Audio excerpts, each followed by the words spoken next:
오늘 바벨론과 두마와 아라비아에 대한 경고의 말씀입니다.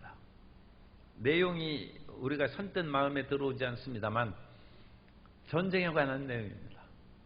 그래서 바벨론도 전쟁으로 말미암아 황폐케되고 파멸되고 두마와 아라비아 여러 지명들이 나옵니다. 그 지명도 파멸되고 황폐케 된다는 것입니다. 그러면 이 전쟁에서 패자는 우리가 지금 읽은 것처럼 바벨론, 두마, 아라비아 그 지역입니다. 그럼 승자가 누굽니까? 승자가 아수르입니다. 아수르가 온 지역을 다 정복하고 승리하게 될 것이다. 그럼 우리가 누구 편을 들어야 살겠습니까? 아수르 편을 들어야죠. 그런데 아수르 편을 들기가 쉽지가 않습니다. 이솝우화에 보면 사자와 생쥐 이야기가 나오는데 사자가 어느 날 발을 탁 치면서 잡히는 것이 있어 보니까 생쥐. 그리고 그걸 먹자니 너무 이건 작아가지고 이거 뭐 먹을 수도 없고 그래서 그냥 잔인하게 죽일 수는 없고 그냥 놔줬어요. 그러니까 생쥐가 너무 고맙다고 하면서 100번 절하면서 당신이 나를 살려줬으니까 나도 당신을 살려주고 도와주도록 내가 하겠다. 그래서 사자가 웃으면서 너같이 조그만 생쥐가 어찌 나를 돕겠느냐. 그런데 사람의 일이라는 것은 알 수가 없는 것입니다. 사자가 사냥꾼이 만들어 놓은 올무에 거쳐서 밧줄에 그냥 올무 속에서 대롱대롱 매달렸을 때 생쥐가 지나가다 보다가 그걸 보고 밧줄을 갉아가지고 사자를 살려줬어요. 사자도 사자 나름대로의 그런 할 일이 있고 생쥐도 생쥐 나름대로의 그런 일이 있습니다. 그러므로 사자 같은 사람도 하나님께서 사용하시고 생쥐 같은 존재도 하나님이 사용하신 것입니다. 그런데 우리가 중요하게 생각할 것은 생쥐가 쓰임받을 때 우리가 고맙고 감사하게 여기서 그와 친절하게 하면 사람들이 뭐라고 하지 않아요? 아, 저 사람은 겸손하게 생쥐한테도 저와 같이 감사하고 친근하게 대하는구나. 오늘 좋게 여깁니다. 그런데 사자가 쓰임받을 때 사자 앞에 가서 엎드려져 나면 권력에 아부하고 비굴한 자라고 손가락질을 당할 수 있습니다. 이게 문제입니다. 사자도 쓰임받고 생쥐도 쓰임받는데 그 대상에 따라서 어떤 사람을 비굴하다, 어떤 사람은 마음이 참 인자하다 그렇게 평가가 나온다는 것입니다.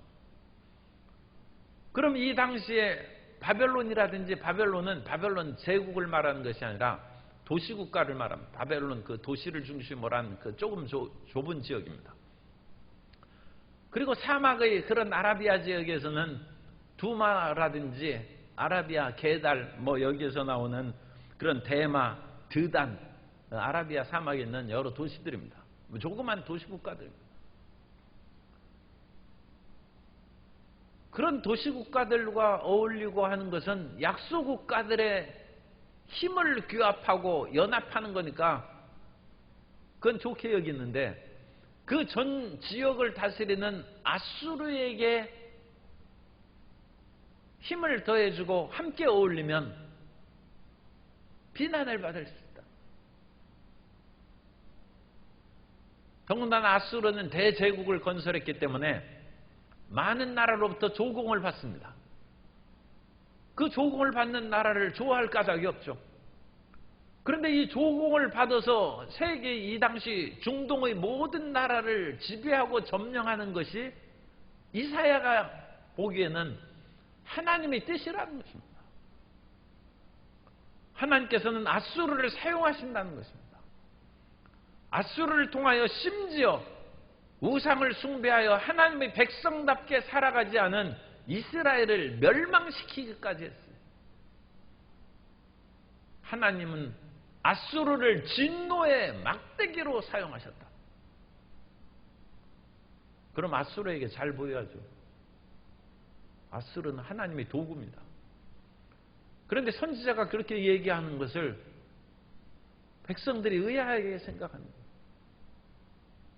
아니, 그럼 우리가 비굴한 자가 되는 거 아닙니까? 그런데 희한하게도 이사야도 그렇고 이 100년 후에 활동하는 예레미야도 그렇습니다. 예레미야 시대에는 신바벨로니아, 그야말로 그때는 바벨론 제국입니다. 네오 바벨로니안 인파이어, 신바벨로니아 제국의 느부갓네살 대왕이 유다를 공격해 올 때 예레미야가 예언합니다. 저것은 하나님께서 우상숭배하고 불순종한 유다를 징계하는 채찍이니 가서 순순히 맞으라는 것입니다. 도망가면 더 세게 얻어맞는다는 것입니다. 그 예레미야를 보고 이게 예레미야가 이 선지자냐 매국노냐, 예레미야 잡아서 가뒀어요. 시일대 뜰에 가뒀어요. 그런데 100여 년 전에 이사야도 비슷한 얘기를 합니다. 우리는 강대국이 나오면 무조건 저항하는 것이 의협심도 있고 사람이 패기도 있고 강한 자에게 굴복하지 않는 용기 있는 자라고 생각하는데 그것도 때에 따라서 그렇습니다. 이 당시 이사야가 활동하던 시대에는 주전파와 굴종파가 있었어요. 굴종파는 화친파죠. 아수르라는 강대국에 저항해봤자 계란으로 바위를 치는 격이니까 아수르에게 해달라는 대로 해주고 군사의 그런 협조하면 협조해주고 그들에게 보급물자, 원래 속국을 가지는 것은 주요한 강대국이 보급물자를 공급하는 데 많이 씁니다. 유다가 그거 보급물자 대어주고 아수르가 애굽 정복하러 가면 그런 보급품 갖다 주고 지원병도 좀 동원해서 도와주고 화친파요, 굴종파입니다. 그 얘기를 듣고 파르르 떨면서 이런 비겁한 자가 어디 있느냐. 우리는 아수르에 저항하고 우리가 조공 드리는 것이 얼마인데 독립을 쟁취해야 된다. 그런 화친파와 주전파가 있으면 누가 말빨이 세겠어요? 일단 듣기로는 독립을 쟁취하고 싸우자는 사람이 뭔가 떳떳한 것 같고 담대한 것 같고 올바르게 행하는 것 같이 생각할 수 있지 않습니까? 그 주전파 사람이 예루살렘의 고관인 셈나입니다. 이 이름이 22장 15절에 어제도 읽어드렸는데 주 만군의 야훼께서 이르시되 너는 가서 그 국고를 맡고, 국고를 맡았으니까 대단하죠. 왕궁을 맡은 자 셈나를 보고 이르기를. 그래서 셈나에 대한 심판의 메시지가 나오죠. 그래서 셈나를 비롯한 그런 예루살렘의 지도자들은 주전파입니다. 그리고 참 놀랍게도 이사야는 화친파예요. 아수르하고 함께 어울려서 국제 대로를 열고 아수르로부터 애굽에 이끄는 길을 열고 그 가운데 애굽의 지역에 하나님의 제단을 세우고 거기에다가 가나안 방언 곧 히브리어를 말합니다. 히브리어로 말하는 사람들을 이주시켜서 그들로 같이 하나님을 찬양하고 어울려 사는 위대한 세계에 대한 비전을 이사야가 제시합니다. 그런데 그 비전은 참 놀랍습니다만 일단 표면상으로는 아수르에게 굴종하는 것이죠.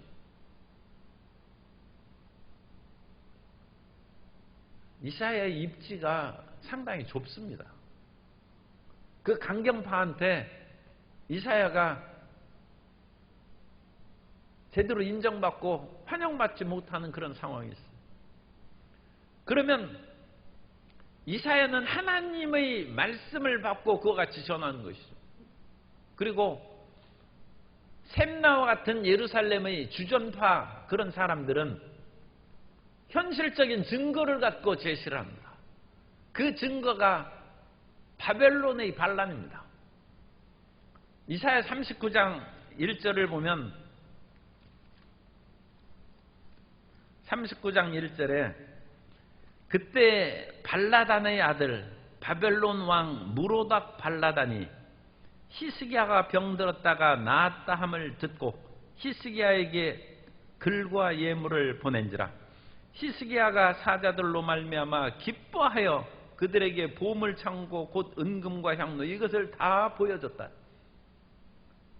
히스기야가 바벨론 사자들을 좋아했어요. 그런데 이 바벨론의 무로닥 발라단이 아수르를 저항해서 바벨론 도시를 빼앗았어요.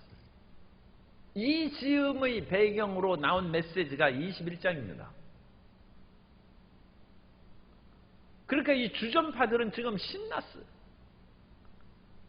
무로닥 발라단이 아수르라는 거대한 대제국에서 고대로부터 중요한 도시인 바벨론을 탈취했다는 것은 약소국인 여러 나라들이 힘을 합해서 바벨론을 저항하면 아수르를 저항하면 우리도 바벨론처럼 독립을 쟁취할 수 있다는 독립의 분위기가 이 당시 고취가 됩니다. 그리고 히스기야도 이런 세계적인 그 당시는 그 중동 지역의 상황에 민감해서 그것을 보고 히스기야도 그와 같은 정세 판단을 바른 것으로 여겼어요. 그래서 이사야 말을 안 들었습니다.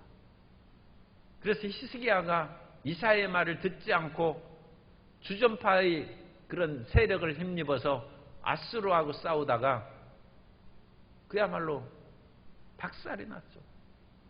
주변 성읍들이 다 포위되고 함락되고 예루살렘만 남았을 때 아수르의 그런 군대가 우리가 여러 나라를 다니면서 나라를 정복했는데 그 나라들의 신들이 우리의 손에서 구원한 신들이 어디 있었느냐 그러면서 오만한 말을 했어요. 예루살렘의 신이 누구기에 우리를 이 예루살렘으로부터 지키고 보호할 수 있겠느냐. 이사야가 그 말을 듣고 발끈합니다. 우상과 감히 야훼 하나님을 비교하다니. 그러면서 야훼 하나님께서 말씀하시기를 내일 내가 아수르를 칠 것이다. 그래서 아수르의 군대 18만 5천 명이 하룻밤 사이에 죽었어요. 성경에는 그렇게 나오고 아수르의 문헌에는 없습니다. 그 얘기가. 그런데 그 문헌에는 없지만 헤로도토스의 역사에 비하면 아수르의 군대에 들쥐떼가 습격해서 활인이 가죽 갉아먹어가지고 아수르의 군대가 퇴각했다는 그런 기록이 있어요. 무엇인가 놀라운 일이 생긴 거예요. 성경은 하나님의 천사가 쳤다고 얘기하고 어쨌든 놀라운 일이 생겨서 아수르 군대가 예루살렘을 포위하다 그냥 물러가 버리죠. 그건 역사적 사실입니다. 그런데 그런 하나님의 기적이 있기 바로 직전의 상황입니다. 직전의 상황에 지금 예루살렘과 유다에는 독립의 분위기가 막 들떠 있어요. 이 무로닥 발라단, 이 바벨론이 점령당하고 아수르가 중요한 도시를 하나 뺏겼다는 것입니다. 이제 우리가 희망이 있다. 그런데 이사야가 21장에서 심판 예언을 하는 것입니다. 바벨론이 멸망할 것이라는 거예요. 바벨론은 멸망하고 아니나 다를까 이사야의 메시지가 나온 후에 한 2년 이후에 바벨론이 무로닥 발라단이 다시 바벨론을 뺏깁니다.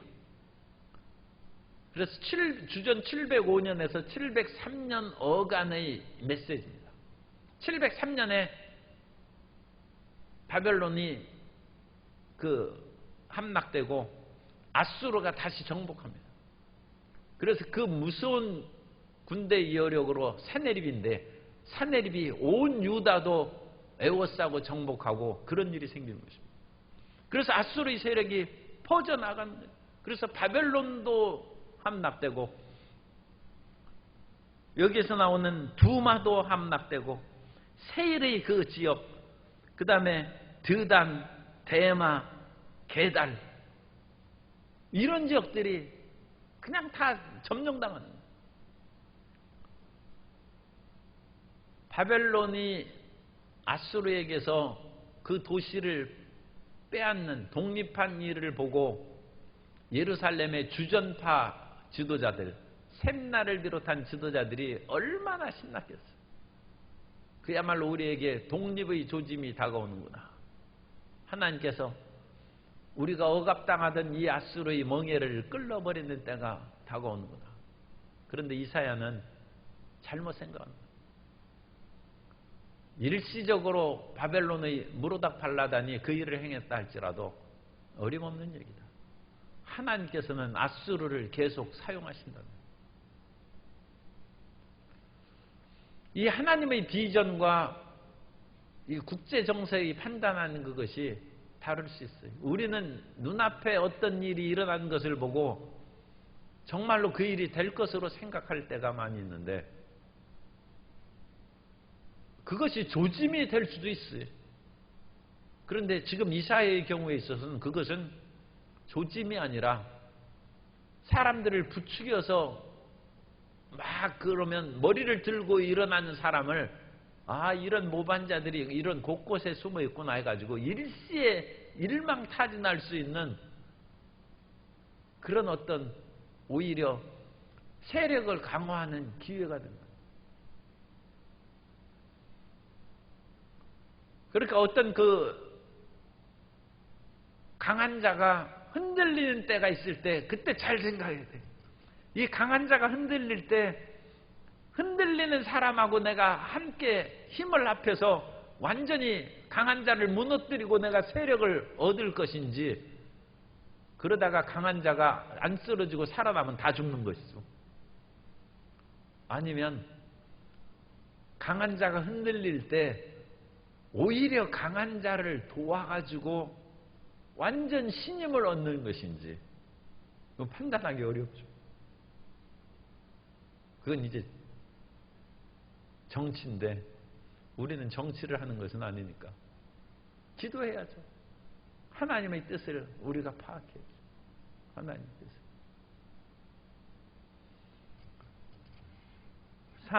4절에 보시면 이 지금 2절에 혹독한 묵시가 내게 보여도다. 이 전쟁의 묵시입니다. 그래서 약탈하고 엘람이 에워싸고 그것을 보고 전쟁의 참상을 보니까 요통이 심하고 온 고통으로 3절에 몸부림친다는 것입니다.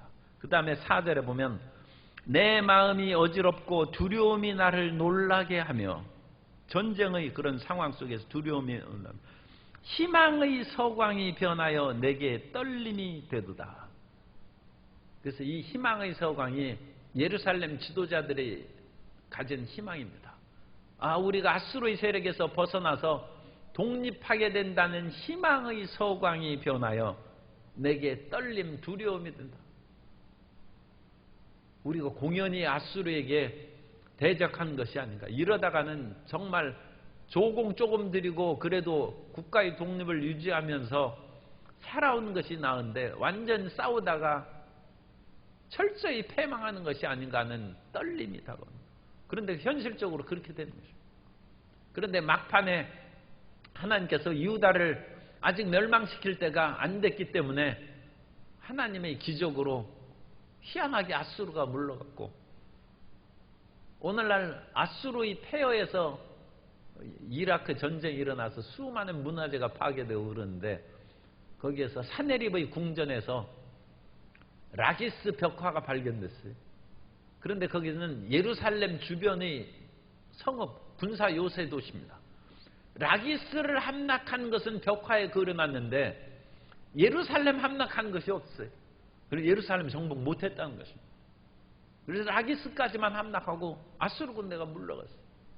그건 하나님이 건지신 거예요. 완전히 희망의 서광이 변하여 떨림이 되고 초토화됩니다.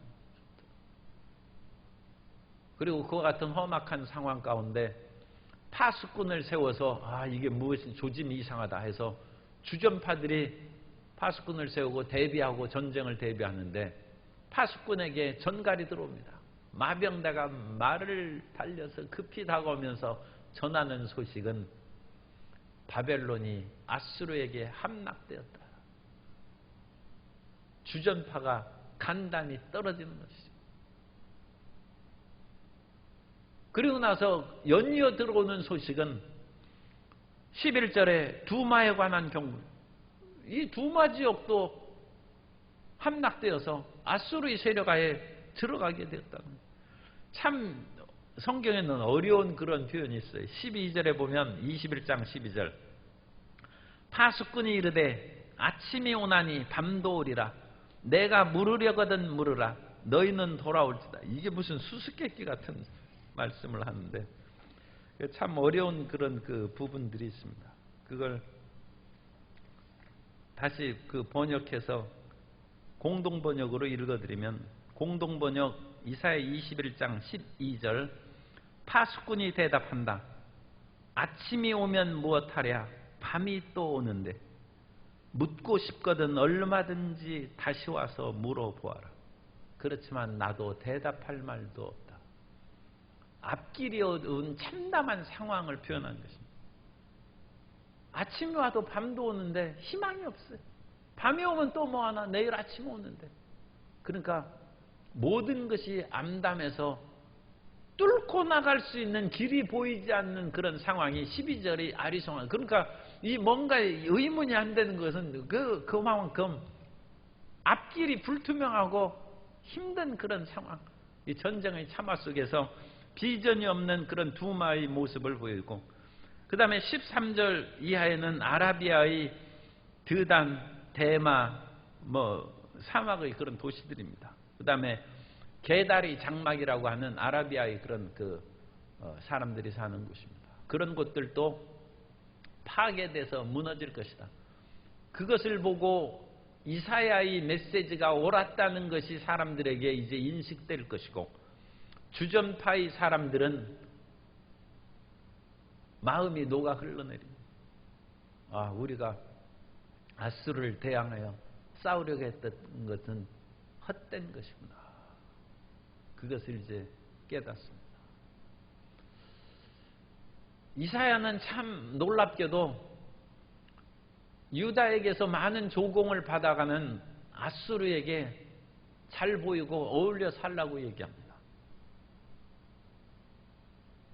오늘날 그렇게 얘기하면 이 참 가까운 얘기 우리가 그냥 이해하기 쉽게 제가 말씀드립니다. 일본이나 미국하고 가까이 강대국이죠. 그게 살려면 친일파라고 얘기합니다. 그런데 그들로 통해서 얻는 유익도 적지 않아요. 그런데 그 모든 것들을 주전파해 가지고 다 몰아낸다고 해서 과연 국가가 더 독립정신이 고취되고 더 발전하는가? 그것도 문제죠. 역사가 평가할 것입니다. 그런데 이사야는 담대하게 얘기한 것입니다. 아수르하고 같이 지금 어울려 지내라. 그래서 새 세계를 구성하고 그런 속에 비록 작은 유다지만 아수르와 애굽을 잇는 허브 역할을 함으로써 오히려 하나님의 영광을 드러내는 그러한 때를 만들라고 이사야는 히스기야 왕에게 얘기하는데 히스기야도 이해를 잘 못했어요.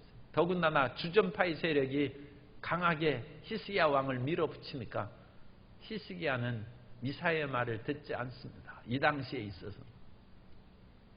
오늘 우리가 여러 가지 우리 주변에 있는 그런 일에 있어서도 자기 자신의 의롭고 용기만을 내세우는 그런 것이 만용이 될 수 있다는 것을 깨닫고 비록 굴종하는 것처럼 보이지만 그것이 평화와 진정한 발전을 도모할 수 있다는 지혜를 얻는 하나님의 자녀들이 되시기 바랍니다. 우리는 하나님이 운영하시는 섭리를 깨달아야 됩니다. 하나님은 앗수르를 지금 사용하시는 것입니다. 사용하는 앗수르에게 같이 어울리는 것이 그 앗수르에게 굴복하는 것이 아니라 하나님께 순종하는 것입니다. 그런 하나님의 지혜와 성령의 인도하심에 순종하는 주의 자녀들이 되시기를 예수님 이름으로 축원합니다.